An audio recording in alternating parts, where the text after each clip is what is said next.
Have you ever wondered what happens at a hearing test?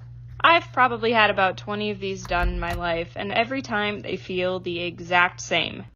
Usually the audiologist starts by testing your hearing at different tones and volumes using headphones, one ear at a time. When you hear a beep, you push the button.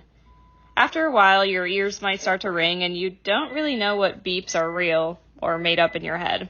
Airplane, Then you repeat a bunch of baseball, words back to the ice cream, audiologist. sidewalk, baseball, nope, nothing. Here's me making fun of the way the voice recording pronounced wheat instead of wheat.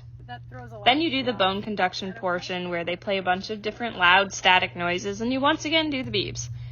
That was loud.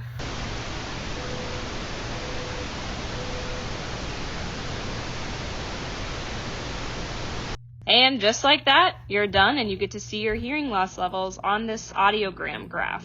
To no one's surprise, I still can't hear.